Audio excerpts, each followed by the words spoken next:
Hey, what's up? I'm Nate Chen, and we're here. I am working on my Lexus today. So I've had this car since I was 16. I was actually like my first car. It's a 93 SC300 with a 5-speed transmission originally from factory.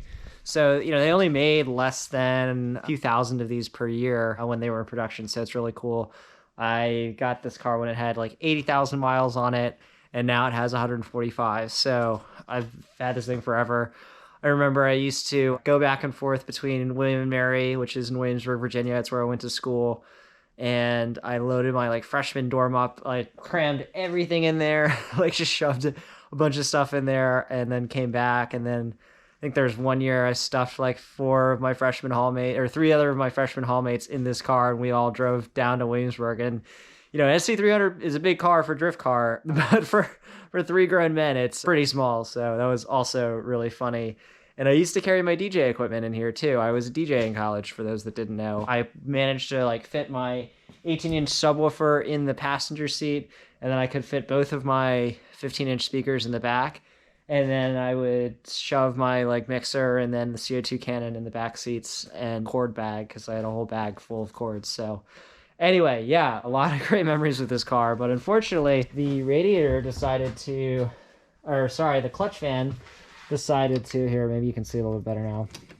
The clutch fan decided to, I guess the fan shroud, I think, was like coming apart. And then it launched into the clutch fan, which then everything exploded and then punctured a hole in the radiator. So I have, I know it's a mess in here, but I have a new fan shroud, new fan, new clutch fan motor thing, and then a new radiator sitting over there. So I just realized I started to take apart everything and then realized I didn't film anything. So anyway, that's what I'm doing, just kind of taking some stuff apart and then replacing it. And I think I'll keep this car forever. One day it would be nice to have like a 1J swap in this, and then maybe get like a Vertex body kit or something like that and lower it, and then put it on some of my signature stage wheels. And then that would be like a perfect, kind of daily / fun car. It doesn't have AC, so that kind of blows. I would like to get that fixed, but it's always kind of been the lowest priority on here. I think over the years I've like put a different clutch in it, replaced the alternator and timing belt and some of the just normal maintenance stuff. But yeah, it's been a super reliable car over the past decade, even though it's older than I am. So anyway, that's kind of the story behind this car. So yeah, if you fast forward a few minutes, this is what is left of the fan shroud.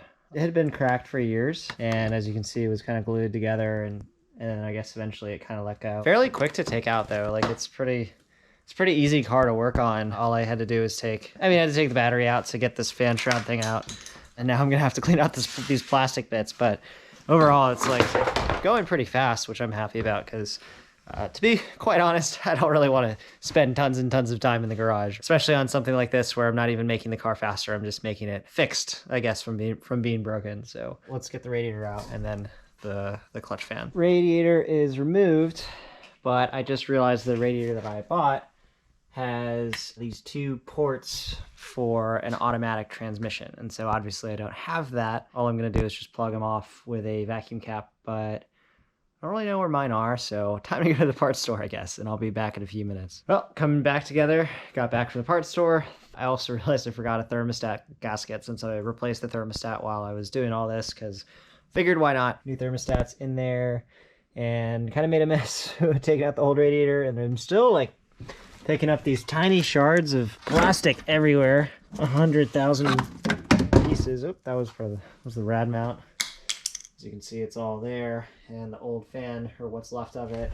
Put everything back together, and then realized that I didn't have a drain plug on the new radiator, so that was really annoying, because I poured a bunch of stuff in, and then it immediately came back out. But that meant I had to like take apart half of it, and then put the drain plug from the old radiator back in.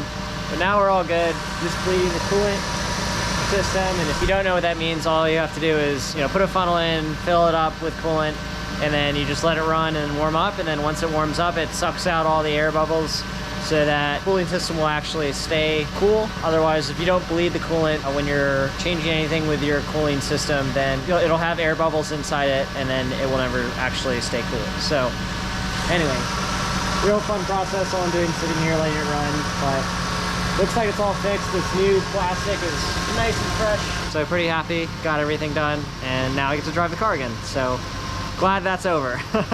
Coolant's all bled, everything's all done, and I guess I'll just drive this thing for another 60 or so thousand miles. I don't really have any plans for this car except for, again, I use it to commute, and it's a blast to drive. I mean, I love driving 5-speed JZ motor. So yeah, I guess until next time.